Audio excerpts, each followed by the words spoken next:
Ajá. Buenas noches, profesor. Buenas noches, compañeros. El día de hoy vamos a responder algunas preguntas de un caso planteado. La Buenas pregunta noches, 1.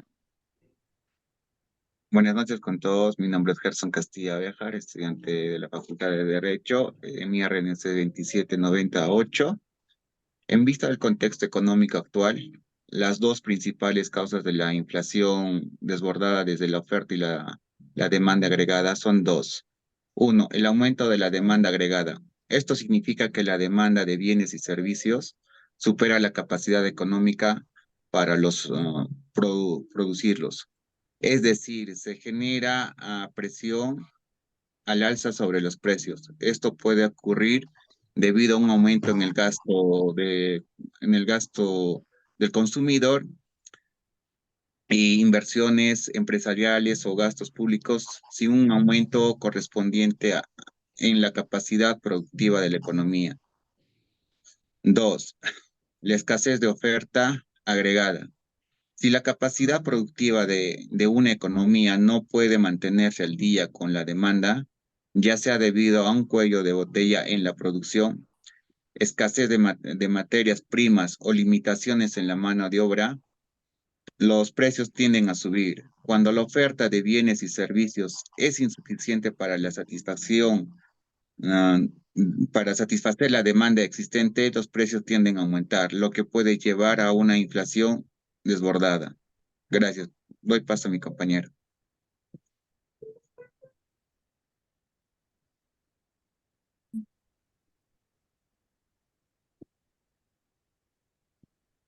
Buenas noches, profesor. Mi nombre es Cintia Palomino Bautista, estudiante de la carrera de Derecho. Bueno, voy a abordar la pregunta 2. La pregunta 2 nos habla acerca de, ¿sería prudente mantener una política fiscal agresiva manteniendo los niveles de presión tributaria bajos? ¿Qué impacto tendría este escenario sobre los mercados en el país? Justifique su respuesta utilizando secuencias lógicas de causa y efecto. Para abordar esa pregunta tenemos que saber primero qué es política fiscal. ¿Qué es? Es una rama de la política económica que permite a un país establecer y planificar la utilización tanto de sus impuestos como de su nivel de gasto. Por tanto, su objetivo es asegurar la estabilidad financiera. Tenemos dos tipos de política fiscal expansiva y política fiscal restrictiva. En el caso de la política fiscal expansiva, esta se da en épocas de crisis, en las épocas de recesión, cuando los ingresos o las inversiones de consumos caen. Por tanto, se trata de minorizar los tributos. Todo lo contrario ocurre con la política fiscal restrictiva, porque esta se da en época de expansión, cuando los ingresos o las inversiones de consumo aumentan y el desempleo, por tanto, se minora. Si nosotros aplicamos una política fiscal expansiva, lo que vamos a tener es que la presión tributaria va a disminuir, pero nuestros gastos se van a aumentar. Eso, ¿qué va a pasar con nuestras riquezas? Por lo tanto, nos vamos a encontrar en un déficit fiscal. Eh, Siguiendo con la pregunta, se dice si sería prudente o no mantener una política fiscal agresiva manteniendo los niveles de presión tributaria bajos.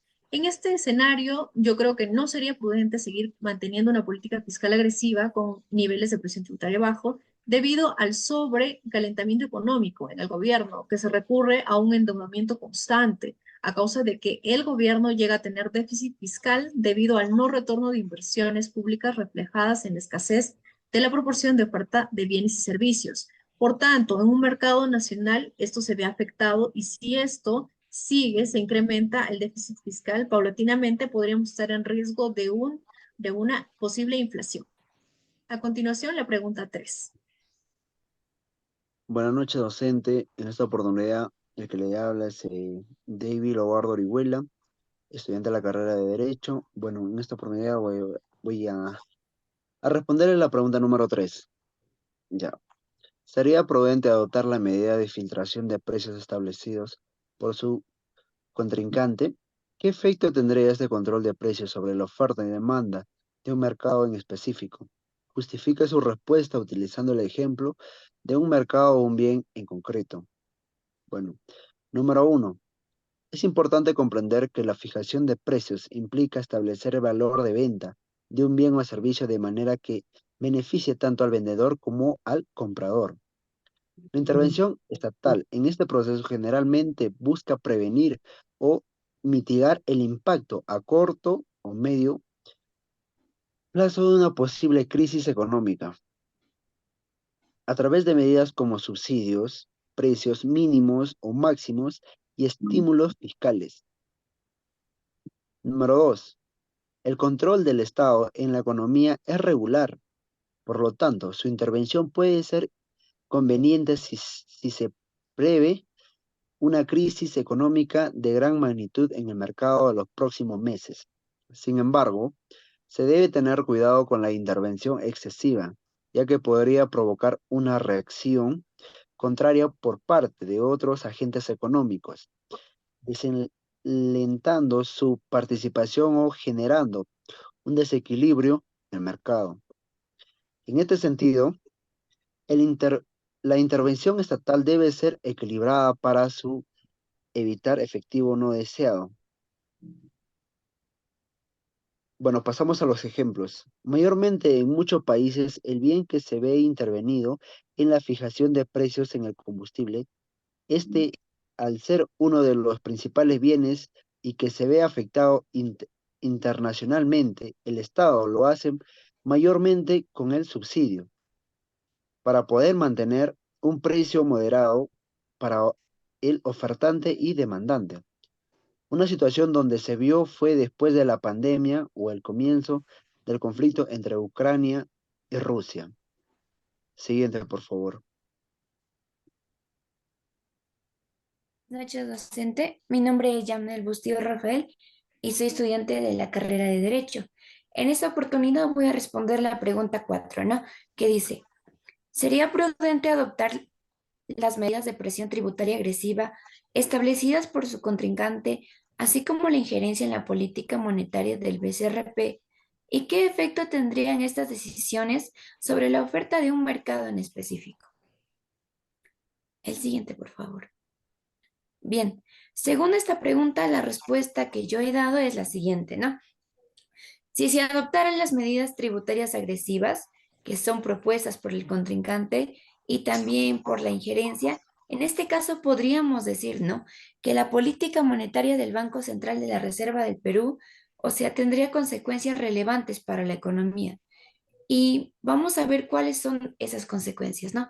Son dos consecuencias. La primera, primero que cuando hablamos de presión tributaria, sabemos muy bien que estas medidas se dan a costa de una manipulación financiera o también a que se dan jurisdicciones con impuestos más bajos. O sea, en pocas palabras está diciendo que hace que las empresas deban pagar una mínima cantidad de impuestos, ¿no? Ahora, en lo segundo, nos dice que si se llegara a aplicar esta presión tributaria agresiva, podría hacer o repercutir problemas legales, ¿no? Y eso es lo que quizás no queremos en este momento, ¿no? Lo que queremos es dar solución. Así que si es que se llegara a, pues, a aplicar esta propuesta, entonces tendría que ser muy importante evitar hacer cosas que lleguen a ser consideradas como evasión fiscal, ¿no? Eso sería lo más importante para este proyecto. Ahora, como segundo, en el ejemplo de mercado, nos van a hablar sobre los bienes raíces de Lima. Vamos a ver, dar pase a la compañera. Buenas noches, compañeros. Buenas noches, profesor. Mi nombre es Yumira Claudio Hurtado Peceros, estudiante de la carrera de Derecho. Como ejemplo, les voy a dar es adoptar medidas de presión tributaria agresiva y la injerencia en la política monetaria del BCRP podrían tener efectos significativos en la oferta de un mercado específico. Por ejemplo, en el mercado de bienes y raíces, eh, un aumento en los impuestos sobre la propiedad y una política monetaria restrictiva podrían desincentivar la inversión en nuevas construcciones y reducir la liquidez disponible para préstamos hipotecarios. Esto llevaría a una disminución en la oferta de viviendas disponibles en el mercado, lo que a su vez podría aumentar los precios de las propiedades y dificultar el acceso a la vivienda para los compradores.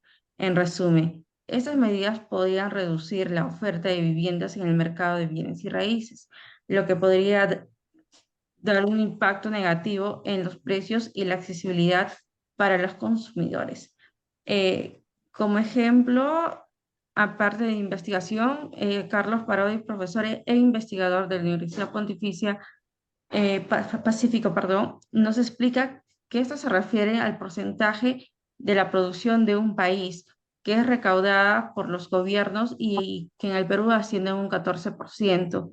Dejaré un pequeño video, el enlace ahí al final de la diapositiva. Muchas gracias.